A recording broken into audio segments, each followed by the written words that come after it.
Bonjour tout le monde et bienvenue pour cette nouvelle vidéo consacrée au sperme. Comme chacun le sait déjà, le sperme est un fluide produit par le corps comme la salive ou le sang. Malgré nos connaissances actuelles, le sperme renferme encore bien des mystères. Nous allons compléter notre connaissance de ce fluide si particulier à travers 5 questions sans tabou.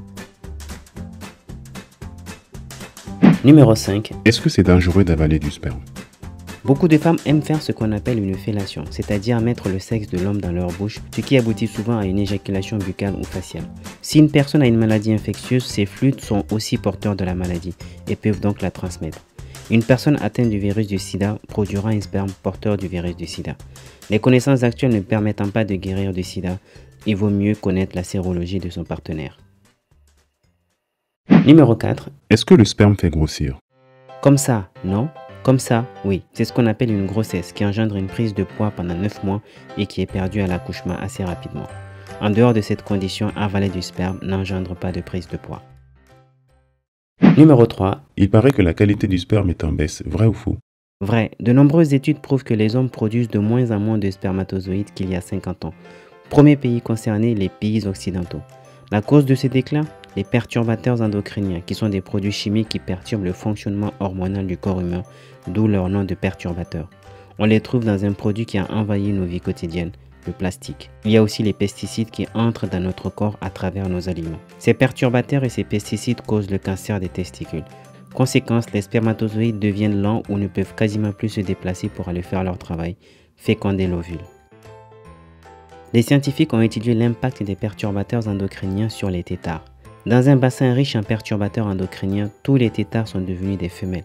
Leurs organes reproducteurs mâles se sont transformés en organes reproducteurs femelles. Les scientifiques ont conclu à une féminisation de l'organisme par les perturbateurs endocriniens. Et s'il ne reste que des femelles dans une population, la reproduction est juste impossible et l'espèce est vouée à disparaître à terme. Ça montre de quoi ces produits chimiques sont capables, et pourtant des produits inventés par l'homme lui-même. Numéro 2. Comment je peux faire pour savoir si mon sperme est de bonne qualité? Vous pouvez faire ce qu'on appelle un spermogramme. C'est un examen qui mesure avec précision le nombre de spermatozoïdes, leur mobilité, leur taille, leur forme et le volume du sperme. En cas d'infertilité de l'homme, pas de panique, il existe les banques du sperme ou les donneurs privés. On ne le dira jamais assez, les fruits et légumes apportent beaucoup de bienfaits à la santé. Par exemple, les noix, les tomates et les pastèques sont excellents pour améliorer la qualité du sperme. Et enfin le numéro 1. Est-ce qu'un masque facial de sperme a un effet anti-rides et anti-vieillissement? Au-delà de l'opération marketing, le masque de beauté au sperme fait l'objet de rumeurs jamais confirmées ni démenties. Il n'existe aucune étude menée avec des patients pour confirmer ou infirmer la théorie d'un quelconque effet anti-rides. S'il n'y a aucune étude scientifique à l'appui, alors d'où vient la rumeur de l'effet anti-vieillissement du sperme? Sans doute de son image de source de vie, puisque le sperme est riche en protéines et en oligo-éléments, de la vitamine C et B12. Mais attention, le sperme conserve ses propriétés à l'intérieur du corps. En dehors du corps, notamment exposé à l'air, il perd ses propriétés. Bien que la peau soit une barrière solide, ce n'est pas le cas des lèvres ou des yeux. Or, le sperme, comme tout produit biologique, peut contenir des germes. Certaines personnes sont tout simplement allergiques au sperme. Et si c'était un mec qui avait inventé l'idée que le sperme était bon pour le visage?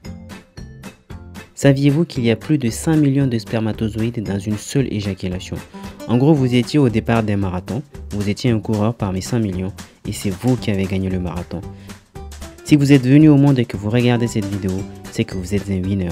Et il faut continuer à se battre et ne jamais baisser les bras, car la vie est une succession d'épreuves. Si vous avez aimé cette vidéo ou appris quelque chose, pensez à vous abonner à la chaîne et cliquez sur la cloche.